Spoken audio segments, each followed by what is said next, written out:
Right guys, welcome to the Black Country History Hunter. I'm standing here in Adelaide Street. If we'd have been here 70, 80 years ago on the 15th of March 1944 at 3:30 in the morning, we'd see a very strange occurrence. We'd see a stricken Halifax Bomber gliding across the roofs. His final destination, number 30, Adelaide Street.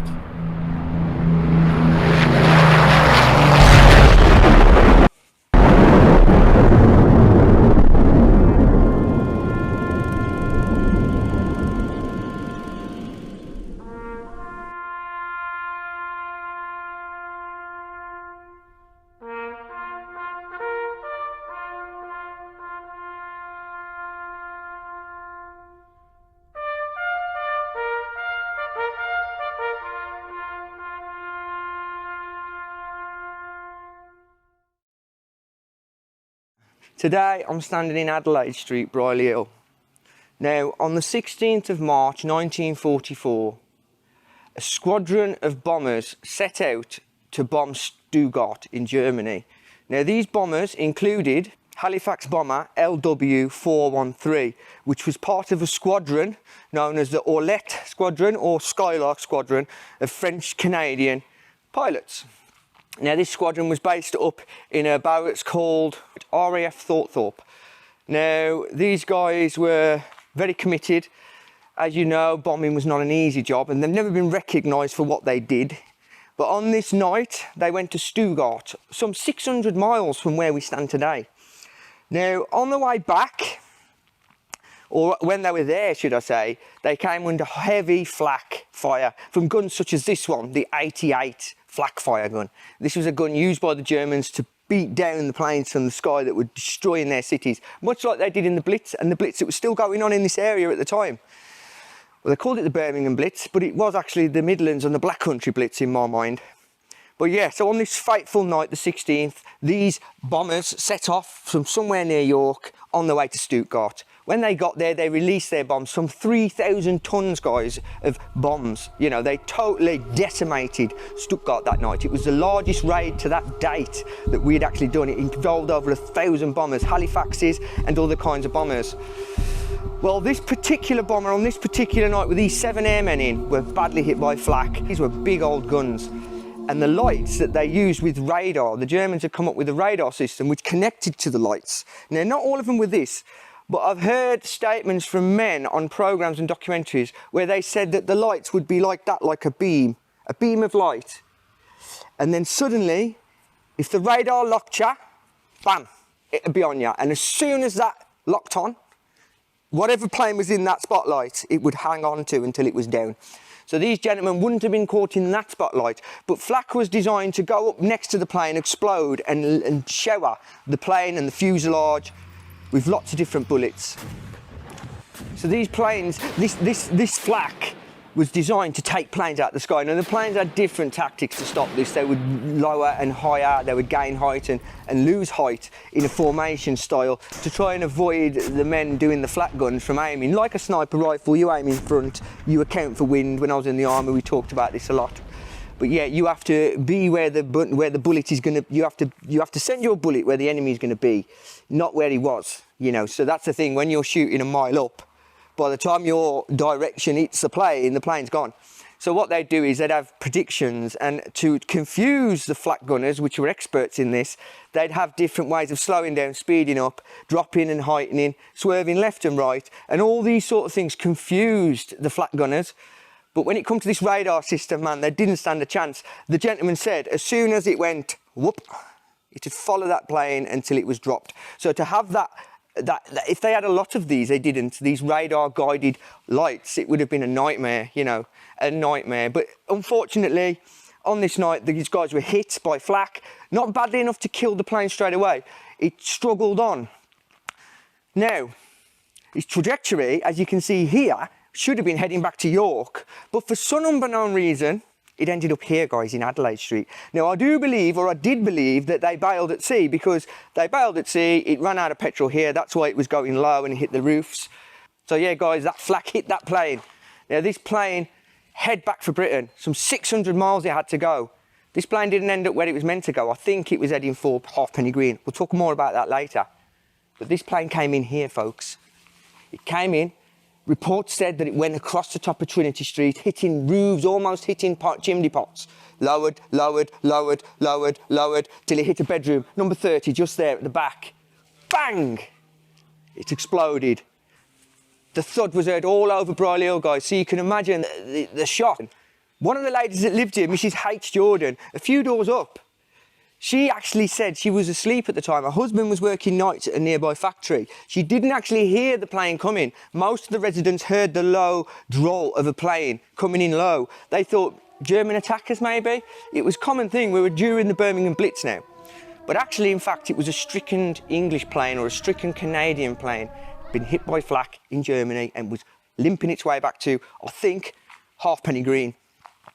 Anyway, the plane's coming in. She's heard this massive crash. She's come running outside with a 5-year-old child that was asleep with her at the time, guys. She's came into the street, she's looked back, a 17-year-old son is still in the house. She's banged the door as she's come down, thinking this was an incendiary attack, something to do with the Germans. Little did she know at the time that it was actually a plane crash. A Halifax Bomber, Mark III, had come down low and hit the house, number 30, just there by the black car, number 30 at the back. It killed outright Mrs. ROWBOTTOM. Mrs. ROWBOTTOM's parents, the Westwoods, were lowered from that window by rope. Very sad. I don't know if they realised the daughter was dead by then. But very sad occurrence, guys. It happened right here in Brierley Hill, right here in this street, folks. Really amazing. The houses were badly damaged. Apparently up to 50, 60 houses were damaged. All the windows were broke. Just to give you some idea of the gravity of the situation, an engine of one of these planes was found in GORSTY Avenue, guys. This is over nearly 3/4 of a mile away. This is the force involved. I used to think that they bailed. Looking at the trajectory you see here, I thought they bailed in the ocean and the plane's skimmed its way in under the chain home radar, because it's nowhere near where it should have been going, back to Leeds, you know, back to York. It's too far out. And then I thought maybe they're limping back to Greensforge, Halfpenny Green, because I heard the plane went down in Caliwood, similar sort of thing. It was a place you had to keep planes away from runways that could damage runways that were needed for the chain home defence system. So having a stricken plane land on a used airfield was not a good idea. It could put an airfield out. This was a less used airfield. It had a very good army base next to it, COSFORD, which was actually used as a good medical place, so that anybody injured could go there. They had engineers, so they could actually fix the planes up, get the auxiliary girls, pilots to send them back to the bases and get them out again. It was make do and mend, you know, patch them up, get them back out. But in this case, it didn't happen. Now, I know now that the actual pilots bailed in the area because apparently one of them was seen by a lady who lived at the bottom, running up and down, asking everybody, "Have you seen my buddy?" in this American accent, you know, this Canadian. "Have you seen my buddy, bud?"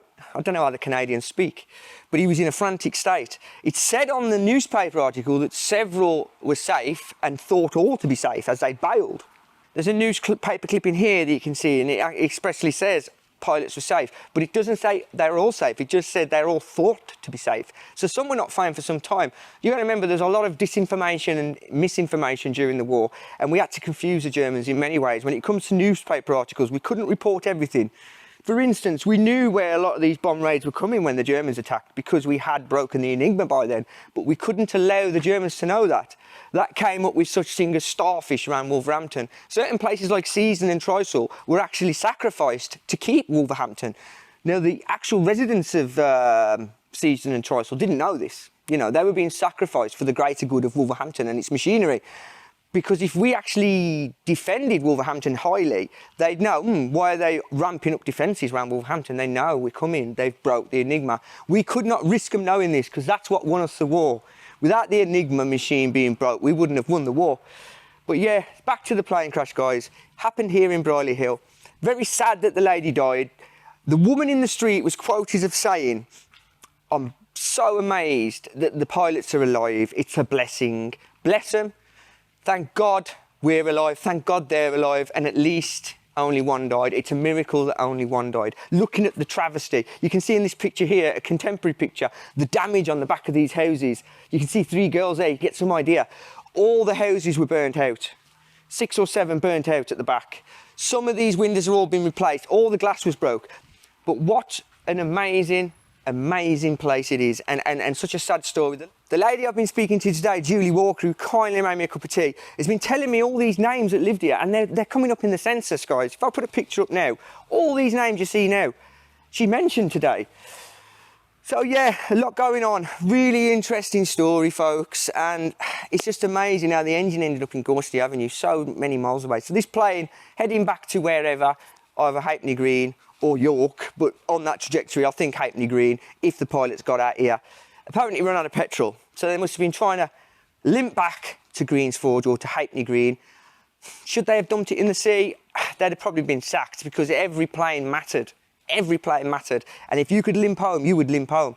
But these guys went through hell. All 7 pilots survived, I was told, but poor Mrs. Rowbottom died. The reason she was here that night is because she'd come to the cinema. Simply that. She'd been to Brierley Hill, just round the corner there, to the cinema. Now, blackout, I believe, was about 7:30 at this time, at that time of the year, March. So at 7:30, blackouts would go up, lights would be out, you know. People were being arrested for pointing cigarette butts at the sky, saying they were signalling. This was a time of mass hysteria, you know, when people were looking for nuns dropping out the sky for invasion warnings. So yeah, a lot of misinformation that confused the British as much as it was going to confuse the Germans. But so yeah, she stayed that night at her mum and dad's. It's a very bad it was a bad decision, which, you know, this is fate. We don't know these things. Very sad. Another really funny story, well, not funny, but very interesting for me. 2 boys asleep in one of these houses, woke up, rubble on the beds and bricks, but just there in front of them was a machine gun. So that gives you some idea of the destruction that went on that night. All the back of these houses were destroyed and burnt out. 1 person died. It was a miracle. Miracle. 1 person died. A miracle, which the lady said herself. The destruction caused, if it had hit the right place at the right time, could have wiped out 30, 40 people easily. So they set off at 7:30 the night before. They landed here, crashed here at 3:30 a.m, folks. You've seen the image of the destruction. Yeah, so the planes they were using were Handley Page planes. Handley Page Halifax Bombers. Now, Handley Page is a very old firm. They went back to bombers in World War I. Now, around 1918, they were used, or supposed to be used, to bomb Germany. Now, I'll put a picture up here. You can see how old these planes are. The company went bust not long after World War II, I believe. But they were a big component within the war effort, and they did a really great thing for Britain. Amazing. I'd like to thank the Canadians as well for what they did for Britain. People often talk about ex-empire countries as a bad thing, but all of them, to my mind, are democracies, and I mean, Australia, Canada, they're all doing really well. America, to some point, to a degree, was British at some point. So yeah, they're doing really well. So I think there's a lot of gains to be had, not just bad. I know there's a lot of bad guys, but let's concentrate on the good for now. The Canadians came to our help, came to our aid, and these men were brave men, and unfortunately, I bet they were absolutely distraught about the death of Miss Rowbottom. But, you know, luckily it was just 1 person. I'm sure that the Westwoods didn't see it like that. I think at number 32, I've seen the census of 1939, their grandparents lived there. So this is a family home, you know. We have parents at 32, which is where I've got my camera set up. No. 32, next door. No, 2 doors up. 2 doors up, guys. That's where the grandparents lived. So yeah, they were lifted out that room that night, man. What's just so amazing. There you go, guys. That is the Brierley Hill plane crash. Thanks, guys. Just want to say thank you to everybody in the street who's been really kind today and helped me, and to Julie Walker for making me a cup of tea and making me really welcome, and also showing me the deeds to her house. Absolutely amazing place. Amazing to see. Amazing that some of the residents are still alive. You know, one of them is living in an old people's home, and she remembers it, guys. So they're still with us, these people. It was very shocking at the time, but at a time when secrecy was important, it wasn't reported on to a degree that it's remembered today. Also, you must remember that at this point in time, death and destruction is common. It's everywhere. You know, you've got the Blitz, the Birmingham Blitz, the London Blitz. People are dying on a daily basis, and at the war front as well. you know, whether it be the German front at the time, which would have been Normandy and the Bocage after D-Day, or whether it be the Northern African front, you know, against the Afrika Korps. Men are dying everywhere in all aspects of the war. Japan right through to, you know, Pearl Harbor, things like that. So yeah, there was a lot of death and destruction, and one soul and a few houses didn't compare to what was going on. So it wasn't a big thing, but I think for Brierley Hill it is a big thing, and I think it needs to be said, needs to be done, and we need to hear about it. I hope you enjoyed it.